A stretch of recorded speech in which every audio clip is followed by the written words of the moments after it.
Hello बच्चों। तो आज हम 11th का एक टॉपिक पढ़ने वाले हैं जिसका नाम है रेजोनेंस। अच्छा, बेंजीन में रेजोनेंस किस तरीके से होता है उसको हम इस वीडियो में देखने वाले हैं। तो होता कैसे है बेटा रेजोनेंस?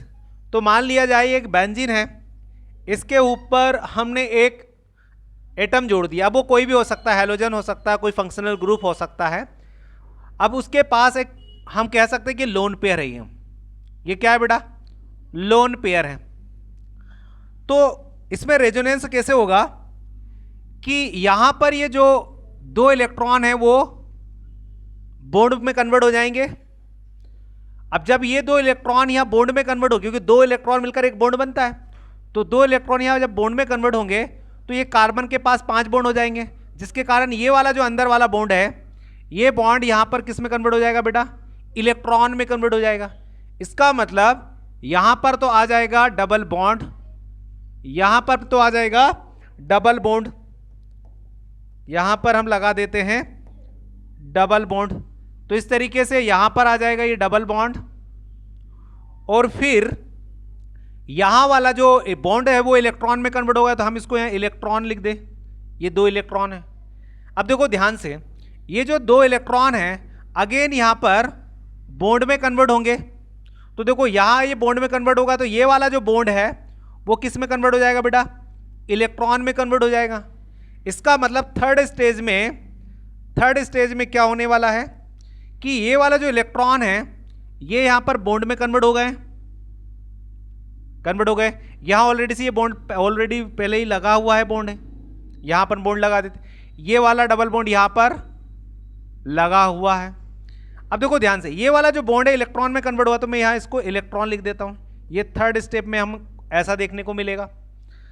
अगली फोर्थ स्टेप में होगा क्या कि ये जो इलेक्ट्रॉन है ये बॉन्ड में कन्वर्ट होगा, तो ये वाला जो बॉन्ड है वो अगेन इलेक्ट्रॉन में कन्वर्ट होगा। तो देखो यहां पर क्या केस बना, ये वाला बॉन्ड तो यहां पर ऑलरेडी था, यहां पर ऑलरेडी है, ये वाला जो इलेक्ट्रॉन है वो बॉन्ड में कन्वर्ट हुआ, और ये वाला बॉन्ड जो था वो किस में कन्वर्ट होगा बेटा? इलेक्ट्रॉन में कन्वर्ट हो गए। तो हम यहां लगा देते हैं इलेक्ट्रॉन, यहां पर हम लगा देते हैं इलेक्ट्रॉन। आगे फिफ्थ स्टेप में क्या होगा कि ये वाला जो इलेक्ट्रॉन पेयर है ये बॉन्ड में कन्वर्ट होगा, और अगेन ये बॉन्ड इलेक्ट्रॉन में कन्वर्ट हो जाएगा।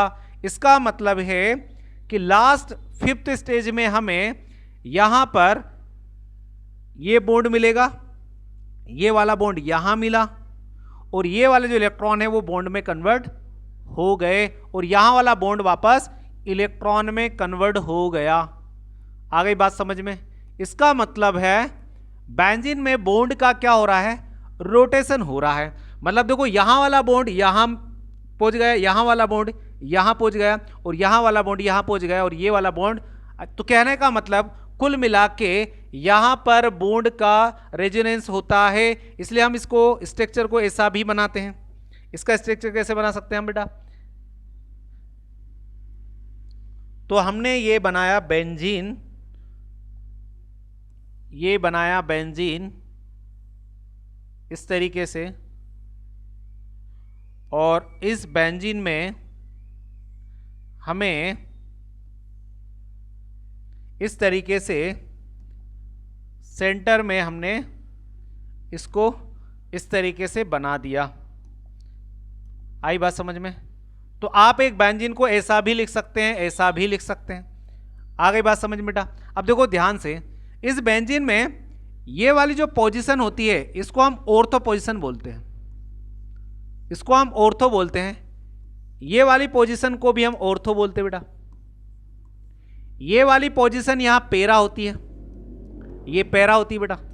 ये वाली पोजीशन भी पेरा होती है एक बेंजीन में, ये वाली पोजीशन मेटा होती है, और ये वाली पोजीशन भी मेटा होती है।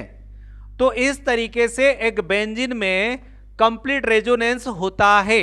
और याद रखिएगा यहां पर जो ऑर्थो पोजीशन है यहां पर आई इफेक्ट इंड्यूस होगा, यहां पर आई इफेक्ट इंड्यूस होगा, यहां पर आई इफेक्ट इंड्यूस होगा, यहां पर आई इफेक्ट इंड्यूस होगा। ये 3 पोजीशन पर आई इफेक्ट इंड्यूस होगा रेजोनेंस के अकॉर्डिंग। आई होप कि आपको ये रेजोनेंस मैकेनिज्म समझ में आई होगी। ऐसे ही डिफरेंट डिफरेंट टाइप के टॉपिक के मैं शॉर्ट वीडियो लेके आ रहा हूं, और अगर आपको अच्छा लगा तो लाइक कीजिए, शेयर कीजिए और बेल आइकन को जरूर प्रेस कीजिए ताकि आपको नए वीडियो मिलते रहें। Thank you.